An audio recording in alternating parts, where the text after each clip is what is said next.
தொடங்கி வரும்போது என் கூட வந்த நாகூர்கனி அண்ணே புதுக்கோட்டை, அண்ணே புதுக்கோட்டை, அண்ணே புதுக்கோட்டை நான் சொன்னார். அவர்கிட்ட பொறுப்பு ஒப்படைச்சாச்சு. தமிழ்நாட்டிலே மிக பிரம்மாண்டமான பின் நடத்தி காட்டுற டென்ஷனே ஆகாத அண்ணன். அப்படிப்பட்ட அண்ணன் பாபுர்களுக்கு என் மனமார்ந்த நன்றியை கூறிக்கொண்டு இன்றைய தினம் புதுக்கோட்டையுடன் காங்கிரஸ் மாவட்டம் கிட்டத்தட்ட 51 காங்கிரஸ் மாவட்டங்களிலே இந்த நிகழ்ச்சி நடந்து முடிக்கப்பட்டிருக்கின்றது. எந்த மாவட்டத்திலையும் இல்லாத ஒரு டென்ஷன் எனக்கு இந்த மாவட்டத்தில் என்னென்னா, சந்திரசேகர் அங்கிள் இருக்கார். ஏன்னா நைட் எங்கள் அப்பா ஃபீட்பேக் கேட்பார், எப்படி பையன் பேசினா என்ன பேசினா. அதெல்லாம் ஒரு சின்ன எந்த மீட்டிங் இல்லாத ஒரு பதட்டம் எனக்கு இந்த மீட்டிங்கில் இருக்குது. அன்பு சகோதரர்களே, தமிழ்நாடு காங்கிரஸ் கமிட்டி சிறுபான்மை துறையின் அனைத்து மாநில மாவட்ட கமிட்டிகள் கலைக்கப்பட்டு புதிய நிர்வாகிகளை தேர்ந்தெடுப்பதற்காக தமிழகம் முழுவதும் சுற்றுப்பயணம் சென்று கொண்டிருக்கின்றேன்.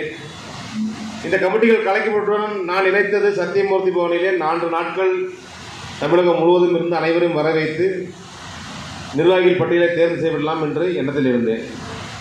ஆனால் தலைவர் செல்லப்பிறந்தை அவர்கள் எனக்கு கட்டளையிட்டார்கள், தமிழகம் முழுவதும் சுற்றுப்பயணம் செய்து நிர்வாகிகளை நேரிலே சந்தித்து பிறகு கமிட்டி அமைகள் என்று கூறினார். நான் தலைவரிடத்தில் கூறினேன், தலைவர்களே பல இடத்திலே கமிட்டி வலுவாக இல்லை, நிர்வாகம் சரியாக இல்லை சிறுபான்மை துறையில், நான் எப்படி செல்வது என்று தயங்கினேன். அப்போது தலைவர்கள் கூறினார்கள், நீங்கள் தைரியமாக இந்த சுற்றுப்பயணத்தை தொடங்க, ஒருபோதும் காங்கிரஸ் தலைவர்களும் தொண்டர்களும் உன்னை கைவிட மாட்டார்கள் என்று கூறினார்கள். அதுபோல் இன்று வெற்றிகரமாக 8வது நாள் இன்றைய நாள் நான் நடத்தி கொண்டிருக்கிறேன். ஒவ்வொரு நிகழ்ச்சியும் எழுச்சியுடையும் மிக பிரம்மாண்டமான வரவேற்பு.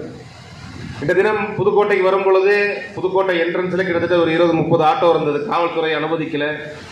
மிக பிரம்மாண்டமான வரவேற்பு.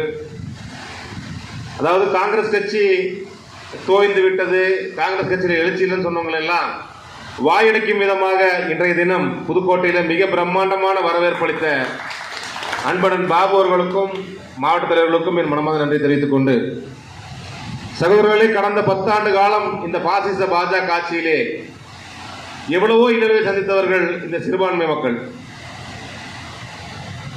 எங்கள் வாழ்வாதாரங்கள் இடிக்கப்பட்டன, எங்கள் உரிமைகள் பறிக்கப்பட்டன. அதாவது இஸ்லாமியர்கள் வாழக்கூடிய வீட்டை புல்டோசர் வைத்து இடிப்பதை பெருமையாக கொண்டாடிய ஒரு நாசக்கார கும்பல் இந்த நாட்டை ஆண்டு கொண்டிருக்கிறது. இஸ்லாமிய பெண்கள் கற்பழித்து கொல்லப்பட்டதை கொண்டாடி நாசக்கார கும்பல்கள் இருக்கிறது.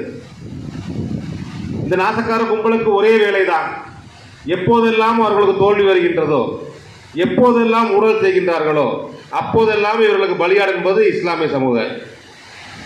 இவர்கள் ஊழல் செய்து கொண்டிருக்கின்றார்களா, ஒரு அப்பாவி இஸ்லாமியரை பிடித்து அடித்துக் கொள்வார்கள். உடனே இந்த பிரச்சனை திசை திரும்பி எங்கோ சென்றுவிடும். பத்திரிகை எல்லாம் அவர்கள் பின்னால் சென்று விடுவார்கள்.